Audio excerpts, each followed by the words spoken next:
आई साहेब किती चुकल्या खराव हा ए सर चुगल्या करत नाही. तुला टेन्शन किती आलतं इथं बेसिंग मध्ये पाणी साचलंय म्हणून. मग पाणी हात घातल्यावर काय होतंय? मी कसे हात घालते बेसिंग मध्ये हात घालणं म्हणजे इतकं वाईट काम वाटतंय तिला. जाऊ का मग जाऊ का मग एवढी भांडी पडली होती थोडी बेसिंग मध्ये घाण घातली होती. तर अशी भांडी घासू काय मी? अशी भांडी मी हात घालू काय बेसिंग मध्ये? हातात घालायचं आणायचं आणि कुठं पायात घालायचं आणायचं.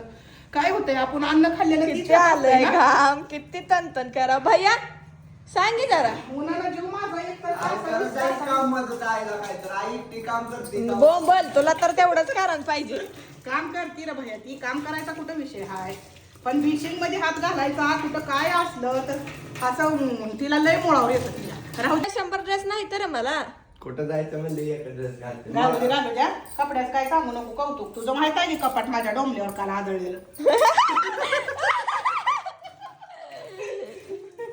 बरं जाऊ का आई साहेब आल्यावर करते राहिलेला. बघ आता बेसिंग बघ झालं का स्वच्छ? मला मला लय लय आधी असं काय वाटलं. वाटलं होतं बेसिंग मधलं मी कसं हात घालू कसं काढू? काय असतं? अन्नच असतं पडलेलं दुसरं काय अहो असतं? पण मला करू वाटत नाही हो. काय करू वाटत नाही म्हणते अगं तू बाळा. पहिला बेसिंग साफ करून एवढी भांडी घासून मग राहिलेला स्वयंपाक करावं म्हणलं. झाली ना निवांत आता?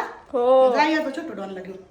ए चल परशा चल याची आरची ना आरच्या पूजा चालू आहे पूजा अर्चा चल चला